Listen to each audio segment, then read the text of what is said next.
Hello! So today we are going to be preparing some ribs on our pie grill at home. The nice part is we grabbed a pork spare rib at the grocery store and we're ready to go. However, a side note for the pie grill, keep in mind how much surface space you have. The pie grill does have a smaller surface space, so what you're going to have to do is trim this guy a little bit to make sure that it will fit nicely on the grill during the cooking process. Because this is technically a spare rib style rib, it's actually too big for surface. So what we'll do is we'll trim a little bit and we'll cut off some of that bit, the main bone on the back, and we'll make it more into like a St. Louis style. The other rack of ribs that I would recommend for pie grill is probably going to be your traditional baby back ribs. So maybe consider baby back ribs or a St. Louis rib trimmed down to fit the pie grill. And let's get trimming. So there is one main bone on the back of the spare rib that you can get rid of. It's a pretty big one. So make sure you have a good nice knife to cut into it. And it's going to be right along this edge here, because most of the ribs are going to fall this way.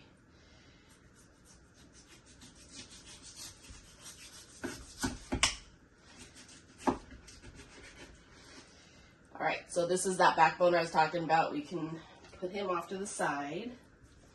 And there's a lot of fat on here. Fat doesn't normally render when you're barbecuing, and honestly it's just going to be some of the loose pieces will probably just end up burning, so you can cut those off as well. And like all this extra fat right here will come off. So we'll kind of square this guy off a little bit. And yes, you do have to remove the membrane.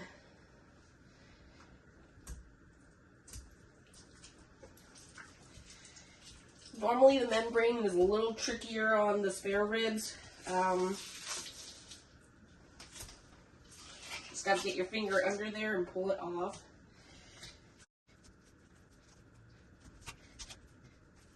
And just a note, we're not wasting any of the meat that I cut off, because you could take that, ground it down, and make it into a nice little hamburger.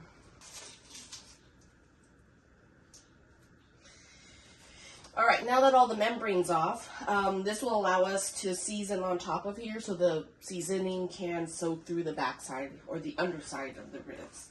There's a little bit of fat, so I'm actually going to cut that off. There's one right here.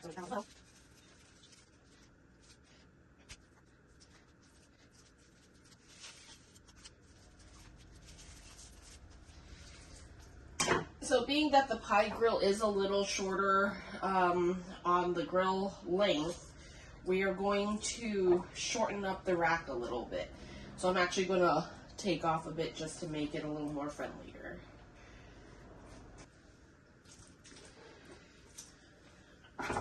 Alright, so on this end piece you're also going to have a lot of fat right here. Go ahead and get rid of that. You only need enough for flavor, but not for some fatty burns. So,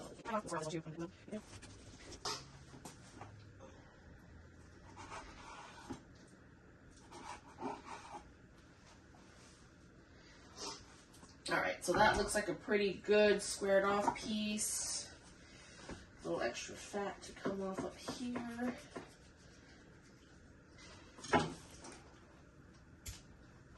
Now this underside does have a lot of fat, so I'm going to take some time to cut some of that off.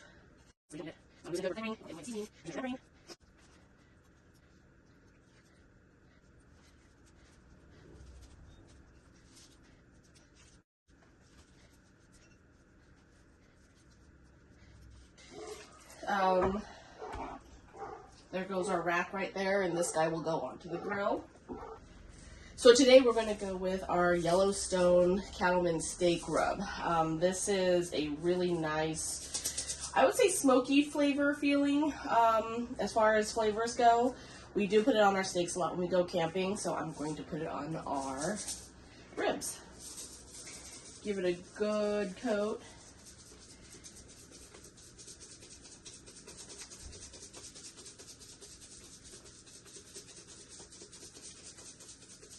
And I'm going to leave this for a few minutes to let it kind of soak in a little bit before flipping it to the other side. And get the edges. And don't forget those edges, they do matter. Alright, so we're at our pie grill right now. We're going to get this guy up to 225 degrees for a 221. We're going to smoke for 2 hours. We're going to wrap it and cook for 2 hours, and then we're going to do 1 hour with the sauce. So as of right now, everything looks good. I have the vent going, and then check the pellets. Pellets look good. So once it hits 225, we'll grab our ribs and throw them in. Coming soon. All right, we've given the side about 5 minutes of good soak time. Everything looks like it's moist, pulling it all in.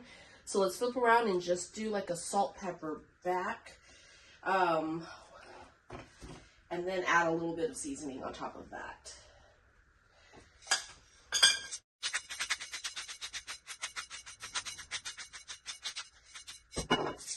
And I like kosher salt. It gives it a different flavor. So it depends on your like as far as salt goes. But a little bit of kosher doesn't hurt. And then lastly, just a little more dab of Yellowstone.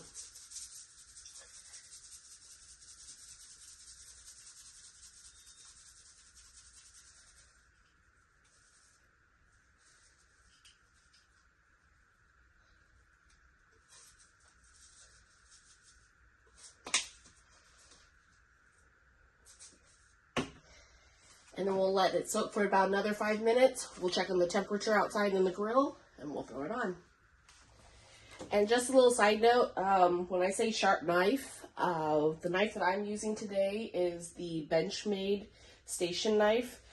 This is a very sharp knife, but as far as cooking goes, prepping food, cutting big pieces of meat, cutting through bone, this is the knife to use. Obviously, Benchmade does have their lifetime sharpening option, so you could send it back in.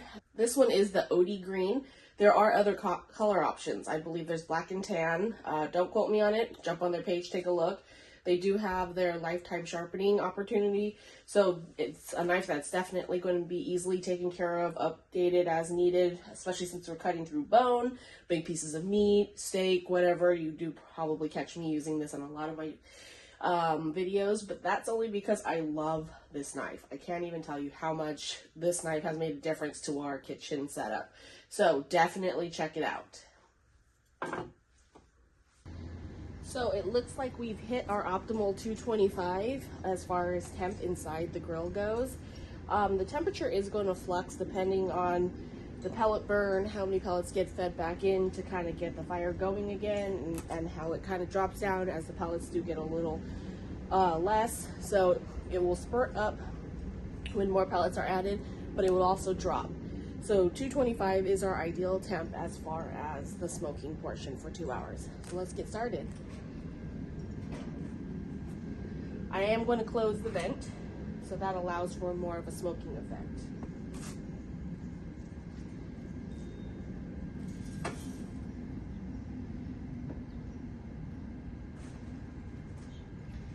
Scooch the ribs in a little bit to give them a little thickness, and they are ready for me to close. See you in 2 hours.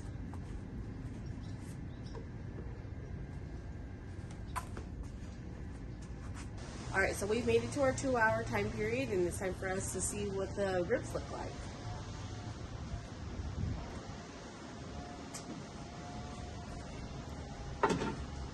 The next step to preparing ribs is to wrap these and cook them for another 2 hours.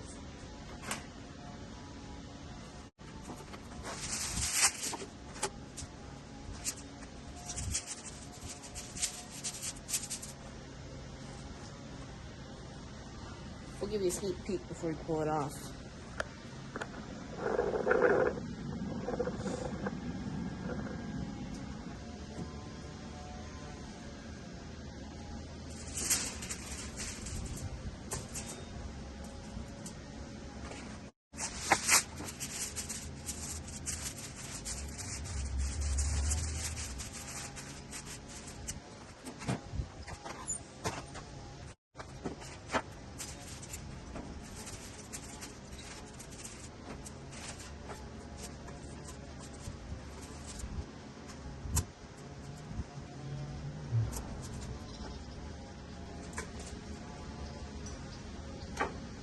I forgot one important step, and that's getting some sauce in the bottom of the rib rack before we close it off. I'm just going to go with some butter and some brown sugar.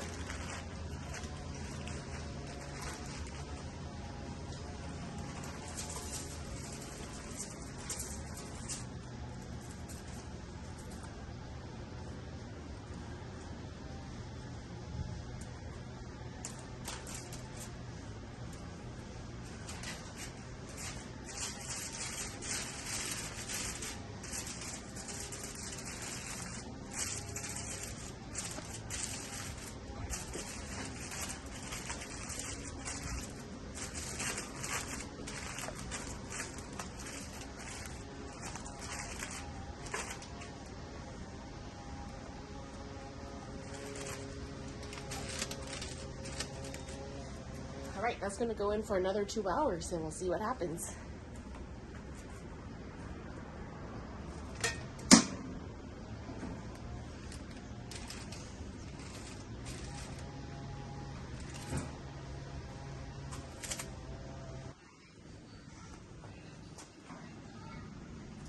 All right, so it's been about 2 hours.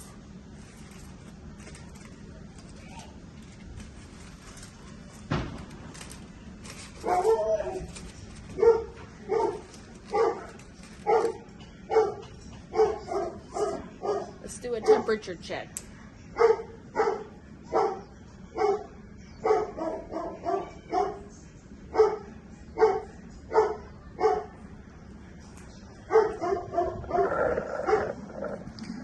We're at 206, 207. That is perfect. Anything between 202 and 206 or 208. Oh, this is ready to go. Put a little sauce on it, let it heat up, and then we're ready to eat.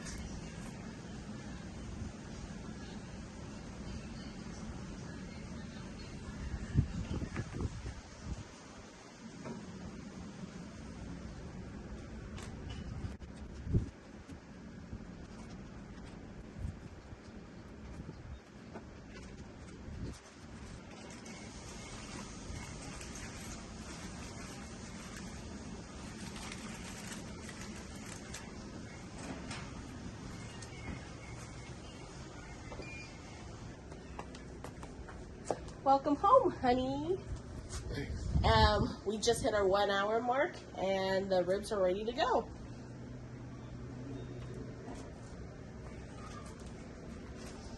Wow. That looks amazing. Probably do a little close up. Damn, babe, this is a bomb. Look at them coming off of them bones. Sure.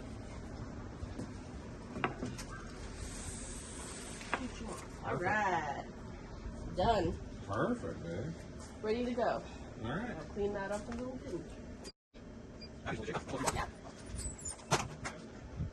One each? Yeah. Oh wow, it's really tender. Soft. It just fell right off the bone. Wow. That bone is. Got one more? Yeah. Think you killed him? Yes. Ooh. Wow. Falls right off. It definitely did. Look at that drip. Wow. Oh wow. Off the bone. Oh wow. Off the bone.